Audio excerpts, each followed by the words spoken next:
بالکل صحیح نہیں ہے، حرام ہے قبر پہ جانا، مزار پہ جانا پریشانیوں میں، کبیرہ گناہ ہے۔ مسجد میں آئیں یا گھر میں مصلی جو خواتین کا ہوتا ہے وہاں اللہ سے 2 رکعت پڑھ کے دعا مانگیں۔ تو خوب سمجھ لیجئے کہ بزرگوں نے یہ کہا ہے، اور اس کو اگر کوئی غلط معنی پہنانا چاہے تو پہنائے، لیکن ایک حقیقت ہے۔ حقیقت یہ ہے کہ جس کو اللہ تبارک و تعالی فیض کا ذریعہ بناتا ہے، تو بزرگوں کے بارے میں یہ کہا گیا ہے کہ ان کا فیض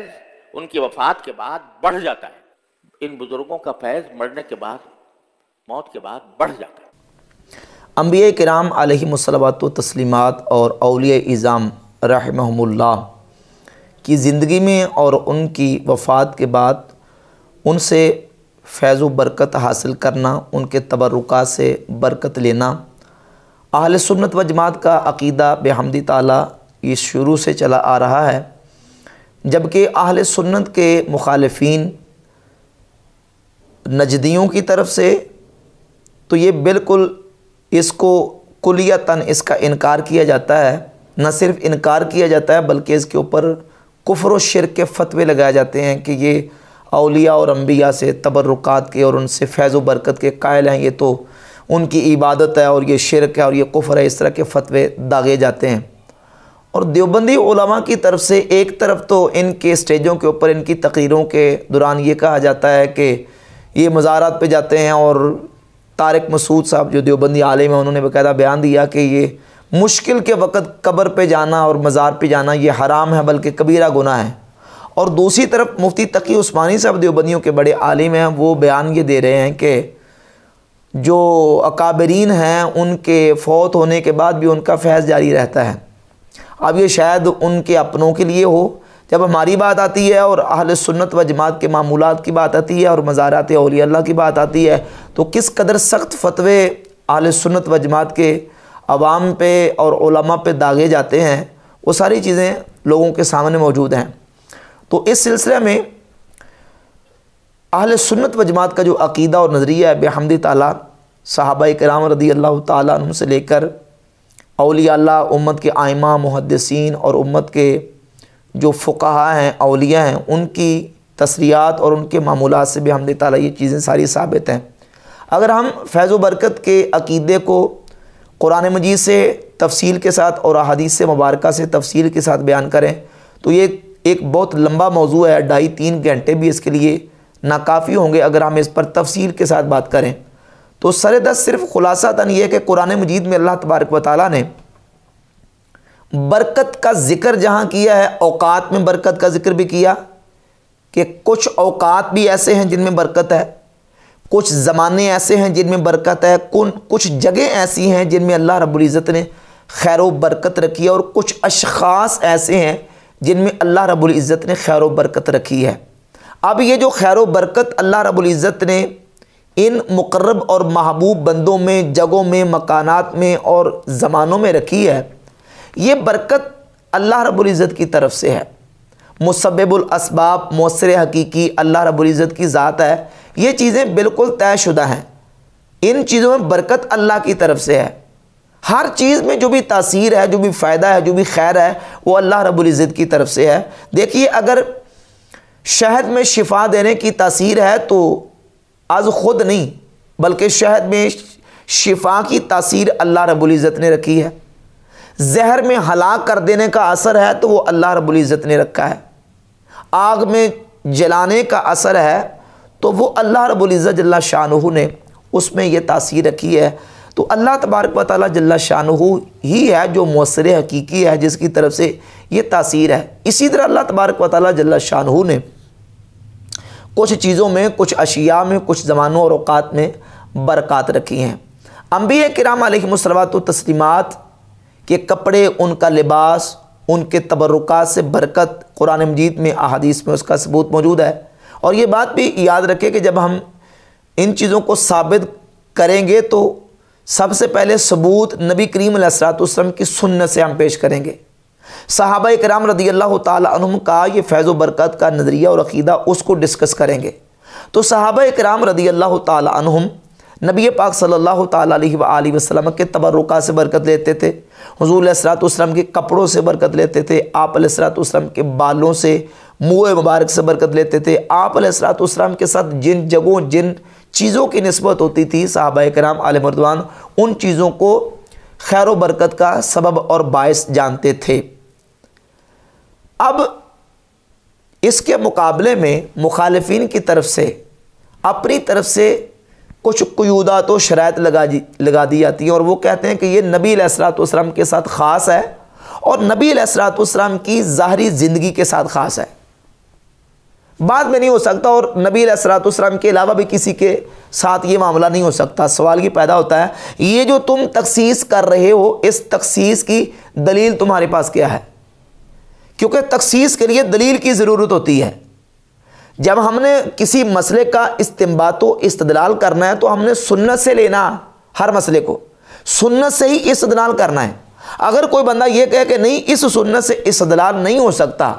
یہ خاص ہے نبی علیہ الصلوۃ والسلام کے ساتھ، تو اس کو دلیل دینی پڑے گی، وہ ثبوت پیش کرے گا تخصیص کا کہ یہ چیز نبی علیہ الصلوۃ والسلام کے ساتھ خاص ہے اور نبی علیہ الصلوۃ والسلام کے بعد کسی کے ساتھ نہیں ہو سکتا، یا نبی علیہ الصلوۃ والسلام کی ظاہری حیات طیبہ کے ساتھ خاص ہے، نبی علیہ الصلوۃ والسلام کے وصال اقدس کے بعد نہیں ہو سکتا، اس کے لیے وہ ثبوت اور دلیل پیش کرے گا۔ ان کے پاس کوئی ثبوت اور کوئی دلیل موجود نہیں، جبکہ ہمارے پاس بحمد تعالیٰ دلائل موجود ہیں کہ نبی پاک علیہ الصلوۃ والسلام کے وصال اقدس کے بعد بھی،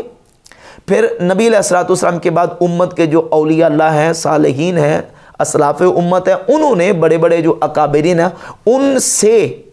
زندگی میں بھی اور ان کے وصال کے بعد بھی ان کی طرف منسوب چیزوں سے فیض و برکت لیا ہے، اور اس کا عقیدہ اور نظریہ بحمد تعالیٰ ان سے ثابت ہے۔ نبی پاک علیہ الصلوۃ والسلام کے وصال اقدس کے بعد صحابہ کرام رضی اللہ تعالیٰ حضور علیہ الصلوۃ والسلام کے مزار پر انوار پہ حاضر ہوتے، حضور کی قبر شریف سے برکت حاصل کرتے۔ صحیح بخاری میں 3700 نمبر حدیث ہے، اور دیگر اور کئی مقامات پہ یہ حدیث موجود ہے کہ سیدنا عمر فاروق رضی اللہ تعالیٰ عنہ نے جب آپ کو زخم آئے تو آپ نے اپنے بیٹے عبداللہ بن عمر رضی اللہ تعالیٰ عنہما کو بھیجا کہ جاؤ سیدہ عائشہ صدیقہ رضی اللہ تعالیٰ عنہ سے پوچھ کے آؤ اور اجازت مانگو کہ مجھے نبی پاک علیہ الصلوۃ والسلام کی قبر شریف کے قرب میں دفن ہونے کی اجازت دی جائے۔ جب اجازت مل گئی تو حضرت عمر رضی اللہ تعالیٰ عنہ نے اس موقع پر کہا کہ مجھے سب سے زیادہ یہ چیز عزیز تھی، مجھے سب سے زیادہ اہم یہ تھا کہ مجھے نبی پاک علیہ الصلوۃ والسلام کہ قرب میں دفن ہونے کی جگہ مل جائے۔ اب اس پر امام ابن حجر عسقلانی نے فتح الباری شرح صحیح بخاری میں کلام کیا اور کہا کہ اس سے ثبوت ملتا ہے اور یہ ثابت ہوتا ہے کہ اللہ کے جو محبوب بندے ہیں، صالحین ہیں، ان کے قرب میں برکت کے لیے جو ہے وہ دفن ہونا، اس کا ثبوت ملتا ہے، کیونکہ وہاں نبی پاک علیہ الصلوۃ والسلام کی قبر شریف بھی تھی اور سیدنا ابو بکر صدیق رضی اللہ تعالیٰ عنہ کی قبر شریف بھی تھی۔ تو صالحین کی قبروں کے قرب میں، ان کے جوار میں دفن ہونا برکت کے لیے اس کا ثبوت ملتا ہے، اور اس سے امام ابن حجر عسقلانی نے جو استدلال کیا ہے وہ استدلال صالحین کے تبرکات سے کیا ہے۔ امام ابن حجر عسقلانی کو فتح الباری میں دیکھ لیں اور امام نووی کی شرح صحیح مسلم دیکھ لیں، دونوں محدثین اور دیگر محدثین وہ جب بھی حدیث سے استدلال کرتے ہیں نا تو وہ یہ کہتے ہیں کہ آثار صالحین کیسے ثبوت ملتا ہے اس سے تبرک لینے کا، صالحین سے منسوب آثار سے تبرک لینے کا ثبوت ملتا ہے، صرف نبیوں کی تخصیص نہیں بلکہ نبیوں کے بعد جتنے صالحین ہیں ان کے ساتھ منسوب چیزوں سے برکت لینے کا ثبوت جو ہے وہ علی العموم والاطلاق اس کا ثبوت ان حدیث سے لیا جاتا ہے۔ اور پھر نبی پاک علیہ الصلوۃ والسلام کے صحابہ کرام حضور کے وصال اقدس کے بعد روضہ رسول پہ جاتے، فیض و برکت کے لیے حاضر ہوتے۔ المصنف لابن ابی شیبہ میں 32665 نمبر حدیث ہے، معروف حدیث ہے دلائل النبوہ میں دیگر کتابوں میں کہ سیدنا بلال بن حارث المزنی رضی اللہ تعالیٰ عنہ حضور علیہ الصلوۃ والسلام کے وصال اقدس کے بعد حضور کی قبر پر انوار پہ حاضر ہوئے اور عرض کی یا رسول اللہ آپ کی امت ہلاک ہونے کے قریب ہے، آپ اپنی امت کے لیے بارش کی دعا فرما دے۔ تو نبی پاک علیہ الصلوۃ والسلام نے ان کو خواب میں اپنی زیارت کروائی اور آپ نے فرمایا کہ جا کے عمر کو میرا سلام کہنا اور کہنا کہ بارش برسا دی جائے گی۔ امام ابن حجر عسقلانی نے فتح الباری میں اس حدیث کو صحیح قرار دیا اور حافظ ابن کثیر نے البدایہ والنہایہ میں اس حدیث کو صحیح قرار دیا، اور یہ فتح الباری کا مقدمہ ہے، اس میں صفحہ نمبر 397 پہ امام ابن حجر عسقلانی نے اس سند کو سب سے صحیح، یعنی بخاری کے اندر بار بار یہ سند آتی ہے تو کہتے ہیں کہ یہ بخاری کے اندر آنے والی جو آمش والی سند ہے یہ سب سے زیادہ سند صحیح ہے، تو یہ حدیث بھی بحمد تعالیٰ صحیح ہے۔ پھر سیدنا ابو ایوب الانصاری رضی اللہ تعالی عنہ نبی پاک علیہ الصلوۃ والسلام کے صحابی کا عمل، المستدرک الصحیحین میں امام حاکم اس حدیث کو لے کے آئے 8749، اور امام احمد ابن حنبل مسند احمد ابن حنبل کی حدیث نمبر 23074 لے کے آئے کہ سیدنا ابو ایوب الانصاری رضی اللہ تعالیٰ عنہ نبی پاک صلی اللہ علیہ وسلم کی قبر پر انوار پہ کے قریب اس طرح بیٹھے تھے کہ فوجد رجلا واضعا وجهه علی القبر، مروان نے آ کے دیکھا کہ ایک شخص اپنا چہرہ رسول اللہ صلی اللہ علیہ وسلم کی قبر پر انوار پہ اس طرح رکھ کے بیٹھا ہوا ہے، اور اس نے آ کے پیچھے سے گردن سے پکڑا اور کہا کہ اتدری ما تصنع، تو جانتا ہے کہ تو کیا کر رہا ہے؟ تو وہ جو شخص تھے وہ نبی کریم علیہ الصلوۃ والسلام کے صحابی حضرت ابو ایوب الانصاری رضی اللہ تعالیٰ عنہ تھے۔ انہوں نے پیچھے مڑ کے دیکھا اور کہا کہ جئت رسول اللہ صلی اللہ علیہ وآلہ وسلم ولم آت الحجر، میں رسول اللہ صلی اللہ علیہ وآلہ وسلم کے پاس آیا ہوں، میں کسی پتھر کے پاس نہیں آیا۔ امام حاکم نے اس حدیث کو صحیح قرار دیا، امام ذہبی نے اس حدیث کو صحیح قرار دیا۔ حضرت سیدنا ابو ایوب الانصاری رضی اللہ تعالیٰ عنہ کا اس طرح نبی پاک علیہ الصلوۃ والسلام کی قبر پر انوار پہ اس طرح چہرہ رکھنا یہ تبرک کے لیے، برکت کے لیے تھا، اور یہ صحیح ابن حبان ہے، اس میں 5694 نمبر حدیث ہے۔ امام ابن حبان لے کے سیدنا اسامہ بن زید رضی اللہ تعالیٰ عنہ وہ نبی پاک علیہ الصلوۃ والسلام کی قبر شریف کے قریب ہو کے نماز پڑھ رہے تھے۔ عبداللہ بن عبداللہ کہتے ہیں رأیت اسامہ بن زید یصلی عند قبر رسول اللہ صلی اللہ علیہ وسلم، نبی پاک علیہ الصلوۃ والسلام کی قبر کے قرب میں، حضور کی قبر پر انوار کے قریب ہو کے وہ نماز پڑھے تو مروان پیچھے سے آیا اور اس نے آ کے کہا کہ تو جانتا ہے تو رسول اللہ کی قبر کی طرف چہرہ کر کے نماز پڑھ رہا ہے؟ تو حضرت اسامہ رضی اللہ تعالیٰ عنہ نے کہا کہ میں نبی پاک علیہ الصلوۃ والسلام کے ساتھ محبت کرتا ہوں، یعنی یہ جو میں حضور کی قبر شریف کے قریب آ کے نماز پڑھ رہا ہوں یہ حضور کی محبت کی وجہ سے، حضور کی قبر شریف سے فیض و برکت کے لیے۔ ظاہر ہے کہ محبت ہی ان کو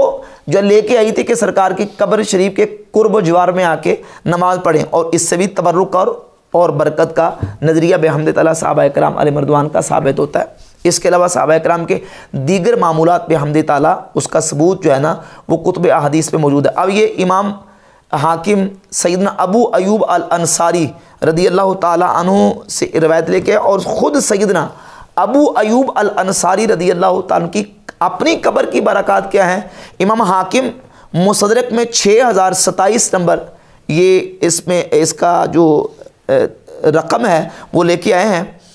ذکر و مناقب ابی ایوب الانصاری 6025 26 27 نمبر 6027 نمبر ہے۔ وہ فرماتے ہیں کہ سیدنا ابو ایوب الانصاری رضی اللہ تعالیٰ عنہ کی ذات اقدس نبی پاک علیہ الصلوۃ والسلام کے وہ صحابی ہیں جو کہ بدر میں، احد میں اور خندق میں اور دیگر مشاہد میں نبی پاک علیہ الصلوۃ والسلام کے ساتھ حاضر ہوئے، یتعاہدون قبرہ ویزورونہ ویستسقون بہ اذا قحطوا۔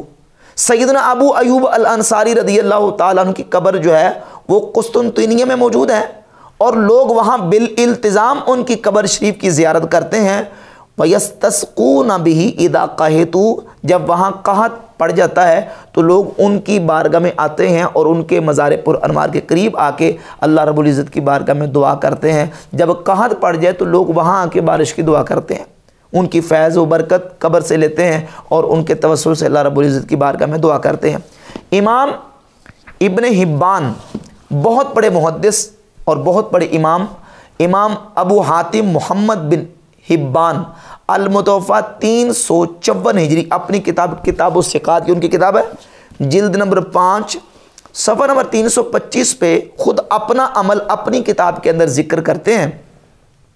اس میں نمبر ہے 2392۔ امام علی بن موسیٰ الرضا رضی اللہ تعالیٰ عنہ اہل بیت کے بہت بڑے امام ہیں۔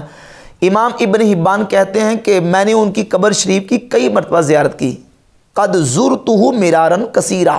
میں نے ان کی قبر شریف کی کئی مرتبہ زیارت کی، اور جب بھی مجھے کوئی مشکل پیش آتی وما حلت بی شدت، جب بھی مجھے کوئی مشکل پیش آتی ہے تو میں حضرت امام علی بن موسیٰ الرضا رضی اللہ تعالیٰ کی قبر پر انوار پہ حاضر ہوتا ہوں۔ فزرت قبر علی بن موسیٰ الرضا صلوات اللہ علی جدہ وعلیہ ودعوت اللہ ازالتها عنی الا استجیب لی۔ جب بھی مجھے کوئی مشکل پیش آئی میں حضرت امام علی بن موسیٰ الرضا کی قبر پہ گیا اور اللہ رب العزت کی بارگاہ میں دعا کی کہ یا اللہ میری اس مشکل کو دور فرما دے۔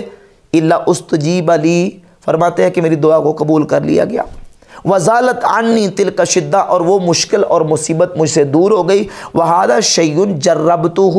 مرارا، میں نے کئی مرتبہ اس بات کا تجربہ کیا ہے۔ فوجدتہ کذالک، جب بھی تجربہ کیا تو ایسے ہی پایا کہ جو میری مشکل ہوتی تھی میں مزار حضرت علی بن موسیٰ الرضا رضی اللہ تعالیٰ پہ حاضر ہوتا، اللہ کی بارگاہ میں دعا کرتا کہ یا اللہ ان کے وسیلے سے میری دعا قبول فرما لے، تو اللہ رب العزت میری دعا کو قبول فرماتا۔ فوجدت کذالک، میں نے بارہا مرتبہ تجربہ کیا، ایسے ہی پایا۔ اماتن اللہ علی محبت المصطفیٰ و اہل بیتہ صلی اللہ علیہ وآلہ اجمعین، اللہ رب العزت ہمیں ہمارے مصطفیٰ کریم صلی اللہ علیہ وآلہ وسلم اور نبی پاک علیہ الصلوۃ والسلام کی اہل بیت کی محبت میں موت دے۔ یہ امام ابن حبان رحمہ اللہ جو کہ محدث ہیں، بہت بڑے امام ہیں، انہوں نے اپنا عمل بیان کیا، اور ان کے بعد ایک بہت بڑے محدث اور بہت بڑے امام ابو بکر ابن خزیمہ جو کہ امام بخاری کے شاگرد ہیں، اور بعض محدثین نے یہ بھی لکھا کہ امام بخاری رحمۃ اللہ تعالی علیہ نے ان سے بعض احادیث لی بھی ہیں۔ حافظ ابن حجر نے تہذیب و تہذیب کی جلد نمبر 5 صفحہ نمبر 240 پہ امام ابو بکر ابن خزیمہ رحمہ اللہ کے حوالے سے یہاں روایت ذکر کی ہے۔ ابو بکر محمد بن معمل کہتے ہیں کہ ہم اپنے مشائخ کے ساتھ، جن میں ابو علی السقفی اور امام ابو بکر بن خزیمہ جو کہ اہل الحدیث کے بہت بڑے امام ہیں، جن کو امام الائمہ کہا جاتا ہے، ان کا لقب ہے امام الائمہ، یہ امام ابن خزیمہ جن کی صحیح ابن خزیمہ بھی ہے، ان کے ساتھ ہم ایک مقام پہ سیدنا امام علی بن موسیٰ الرضا رضی اللہ تعالیٰ عنہ کی قبر پر انوار پہ حاضر ہوئے۔ اذ ذاک متوافرون الی زیارت قبر علی بن موسیٰ الرضا بطوس، اور میں نے وہاں دیکھا فرأیت من تعظیمہ یعنی ابن خزیمہ تھا، میں نے ابن خزیمہ محدث امام اہل الحدیث کو دیکھا کہ وہ حضرت امام علی بن موسیٰ الرضا کی قبر پہ اس قدر تعظیم کرتے تھے، اس قدر تعظیم سے میں نے تعظیم کرتے دیکھا کہ کہتے ہیں وَتَوَاضُعِهِ لَهَا وَتَضَرُّعِهِ عِنْدَهَا، ان کی قبر پہ اس قدر انہوں نے تضرع، اس قدر انہوں نے عاجزی اور انکساری کا اظہار کیا کہ ہم نے ایسا کبھی نہیں دیکھا تھا۔ یہ تھا عمل سیدنا امام ابو بکر ابن خزیمہ رحمہ اللہ جو کہ اہل الحدیث کے امام ہیں، ان کا حضرت امام علی بن موسیٰ الرضا رحمہ اللہ کی قبر پر انوار پہ جا کے فیض و برکت لینے کا۔ اب سوال یہ پیدا ہوتا ہے کہ یہ جو ائمہ محدثین ہیں یہ بریلوی تھے، یہ اہل سنت تھے، اور امام احمد رضا خان محدث بریلی رحمۃ اللہ تعالی علیہ جو ہیں، جو اولیاء اللہ اور صالحین کی قبروں سے فیض و برکت کا نظریہ جو رکھتے ہیں اور اہل سنت جو رکھتے ہیں، بحمد تعالی ہمارا یہ تسلسل صحابہ اکرام سے، تابعین سے، اتباع التابعین اور امت کے اماموں سے ہم تک بحمد تعالی چلا آ رہا ہے۔ اس کے علاوہ امام محدث ملا علی قاری اپنی کتاب مرقات المفاتی شرح مشکات المصابی، شرح و مشکات المصابی کی جلد 1 صفحہ 64 پہ امام جزری رحمۃ اللہ تعالی کے حوالے سے لکھتے ہیں، قال شیخ مشائخنا علامۃ العلماء المتبحرین شمس الدین محمد الجزری فی مقدمات شرحہ للمصابیح المسمى بتصحیح المصابیح، کہتے ہیں ہمارے شیخ المشائخ بہت بڑے علامہ، بہت بڑے متبحرین علماء میں سے جو ہیں امام جزری رحمۃ اللہ علیہ، انہوں نے اپنی کتاب جس کا نام ہے شرح للمصابیح، جس کا نام ہے تصحیح المصابیح، اس میں یہ بات کی ہے کہ انی زرت قبرہ بنیسابور، میں امام مسلم بن حجاج القشیری جو کہ صاحب صحیح مسلم ہیں، ان کی قبر پہ حاضر ہوا۔ وقرأت بعد صحیحہ علی سبیل التیمن والتبرک عند قبرہ، اور بطور تبرک میں ان کی قبر شریف کے قریب حاضر ہو کے ان کی کتاب پڑھنے لگا. میں نے ان کی کتاب کو وہاں پڑھا. کہاں؟ عند قبرہ، ان کی قبر کے قریب. ورأیت آثار البرکۃ ورجاء الاجابۃ فی تربتہ. اب میں نے کیا دیکھا؟ میں نے یہ دیکھا کہ ان کی قبر سے برکت کے آثار میں نے دیکھے، اور وہاں دعا کی قبولیت کو میں نے دیکھا کہ لوگوں کی وہاں دعائیں قبول ہوتی ہیں. لوگ وہاں جو امید دل میں لے کے جاتے ہیں، جو دعا دل میں لے کے جاتے ہیں، وہاں جا کے دعا کرتے ہیں تو اللہ تبارک و تعالیٰ ان کی دعاؤں کو قبول فرماتا ہے. یہ محدثین کا عمل ہے، یہ آئمہ کا عمل ہے. دین کے امت کے اماموں نے یہ عمل کیا ہے. اور وہ دیوبندی مفتی طارق مسعود صاحب کہہ رہے تھے کہ قبر پہ جانا ہی مشکل کے وقت حرام ہے، اور حرام نہیں بلکہ کبیرہ گناہ ہے. تو اس کا مطلب یہ ہے کہ امام جزری بھی کبیرہ گناہ کر کے گئے، امام ابن خزامہ بھی، اور امام جو ہے وہ ابن حبان بھی، اور صحابہ کرام رضی اللہ تعالیٰ عنہ کے حوالے میں نے پیش کیے ہیں. سیدنا بلال بن حارث المزنی رضی اللہ تعالیٰ عنہ بھی کبیرہ گناہ کے کر کے گئے. اور پھر آگے چلیے، آگے حوالے انشاءاللہ آئیں گے کہ کون کون سے امت کے آئمہ اور کون کون سے امت کے جو امام ہیں، اور خود دیوبندیوں کے جو علماء ہیں وہ مزارات پہ اور قبروں پہ حاضر ہوتے تھے فیض و برکت لینے کے لیے. یہ امام بخاری رحمہ اللہ کی کتاب التاریخ الکبیر، اس کے صفحہ نمبر 3 پر، اور یہ تذکرۃ الحفاظ ہے امام ذہبی کی جلد نمبر 1 صفحہ نمبر 104. اس کا الطبقۃ التاسعہ کے اندر یہ رقم ہے اس کا 578 اس کے تحت نیچے. اور یہ امام نووی المتوہ 676 کی کتاب ہے تہذیب الاسماء واللغات، اس میں الجزء الاول اور صفحہ نمبر اس کا ہے 92. ان تینوں کتابوں کے اندر موجود ہے کہ سیدنا امام بخاری رحمۃ اللہ تعالی علیہ نبی پاک صلی اللہ علیہ وآلہ وسلم کی قبر پر انوار کے قریب بیٹھ جاتے اپنی کتاب التاریخ الکبیر لکھنے کے لیے. اور اس کے علاوہ صحیح بخاری کے بعض جو تراجم اور بعض ابواب ہیں امام بخاری رحمۃ اللہ تعالی علیہ نے حضور علیہ الصلوۃ والسلام کی قبر پر انوار کے قریب بیٹھ کے لکھے ہیں. اب سوال یہ پیدا ہوتا کہ امام بخاری رحمۃ اللہ علیہ نے یہ جو عمل کیا ہے کس بنیاد پہ کیا ہے، پیچھے وجہ کیا تھی، سبب کیا تھا؟ تو یقیناً یہ بالاتفاق اور بالیقین یہ باتیں طے شدہ ہیں کہ وہ نبی پاک علیہ الصلوۃ والسلام کی قبر پر انوار کے فیض و برکت لینے کے قائل تھے. اس لیے حضور علیہ الصلوۃ والسلام کی قبر شریف کے قریب انہوں نے بیٹھ کے رسول اللہ صلی اللہ علیہ وسلم کی قبر سے برکت لینے کے لیے یہ تصنیف کی. امام ذہبی رحمہ اللہ کی کتاب ہے سیر اعلام النبلاء، اس میں جلد نمبر 8 صفحہ نمبر 283 پہ حضرت نفیسہ رضی اللہ تعالیٰ عنہ، نفیسہ بنت حسن بن زید بن حسن بن علی، یعنی امام حسن مجتبی رضی اللہ تعالیٰ عنہ کی ذات اقدس کی پڑپوتی ہیں حضرت نفیسہ رضی اللہ تعالیٰ عنہ کا ترجمہ لکھا. صفحہ 284 پہ لکھتے ہیں کہ وقیرہ کانت من الصالحات العوابد، یہ نفیسہ رضی اللہ تعالیٰ عنہ بہت نیک متقی پرہیزگار اور عابدہ خاتون تھیں. والدعاء مستجاب عند قبرها، اور ان کی قبر کے قریب جا کے جو شخص دعا کرتا تھا اس کی دعا قبول ہوتی تھی. بل وعند قبور الانبیاء والصالحین، امام ذہبی کہتے ہیں بلکہ انبیاء اور صالحین کی قبروں کے قریب دعا قبول ہوتی ہے. یہ امام ذہبی کتنے بڑے محدث ہیں. یہ سارے جو حوالے پیش کرو محدثین کے حوالے ہیں کہ وہ اللہ رب العزت کے محبوب اور نیک بندوں کے مزارات پہ خود جاتے بھی تھے، وہاں جا کے فیض و برکت لینے کے بھی قائل تھے، اور یہ بھی نظریہ اور عقیدہ رکھتے تھے کہ صالحین کے مزارات اور ان کی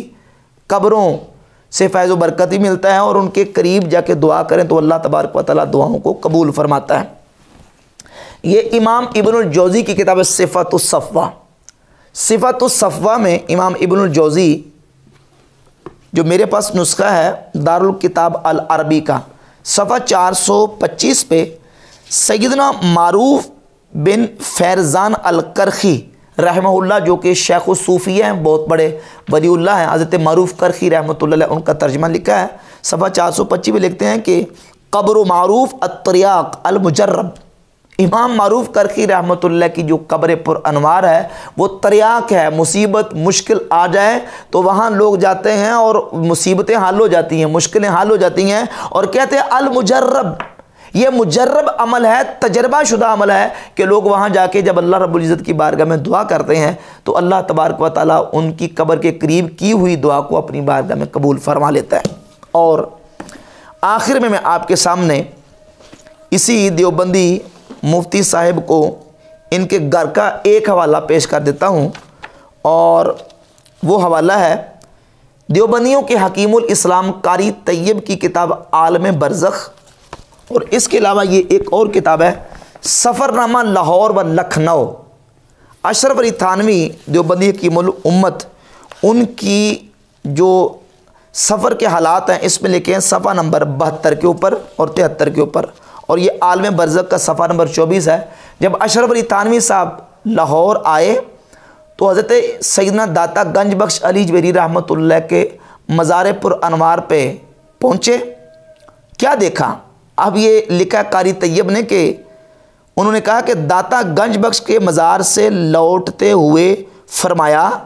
کہ کوئی بہت بڑے شخص معلوم ہوتے ہیں، میں نے ہزارہ ملائکہ کو ان کے سامنے صف بستہ دیکھا۔ یہ دیوبندی حکیم الامت اشرف علی تھانوی صاحب کہہ رہے ہیں کہ وہاں داتا گنج بخش علی جویری رحمۃ اللہ کے مزار پہ ہزارہ ملائکہ اور فرشتوں کو دست بستہ دیکھا ہے، اور انہی دیوبندی حکیم الامت اشرف علی تھانوی کی روحانی اولاد یہ کہہ رہی ہے کہ مزاروں پہ جانا کبیرہ گناہ ہے اور جانے والے حرام کے مرتکب ہیں، اور وہاں جا کے بندہ جو نا گناہ کما کے آتا ہے اور کبیرہ گناہ ہوتا ہے۔ سوال یہ پیدا ہوتا ہے کہ یہ پھر آپ کے جو بابا جان ہیں وہ کبیرہ گناہ کر کے فوت ہوئے ہیں، کبیرہ گناہ کر کے گئے تھے یہاں۔ اور امام ابن حبان اور امام ابن خزیمہ اور دیگر ائمہ محدثین اور امت کے اماموں کے اور صحابہ کرام رضی اللہ تعالیٰ عنہ کے جو حالات میں نے پیش کیے، نعوذ باللہ تعالیٰ، کیا یہ سارے کبیرہ گناہ کرتے گئے؟ الیاذ باللہ تعالیٰ۔ جبکہ الحمدللہ اہل سنت و جماعت کا جو عقیدہ وہ کل بھی وہی عقیدہ تھا، آج بھی وہی عقیدہ ہے کہ اللہ رب العزت کے محبوب بندوں کو اللہ رب العزت نے جو ان کی شخصیات میں فیض و برکت رکھا ہے اور ان کی زبان سے منسوب جگہوں میں جو فیض و برکت رکھا ہے، اللہ رب العزت کو مؤثر حقیقی جانتے ہوئے، مسبب الاسباب جانتے ہوئے، اللہ رب العزت کی عطا کو مد نظر رکھ کر اگر ان سے فیض و برکت کا یہ عمل کیا جائے تو اس میں کوئی حرج نہیں ہے۔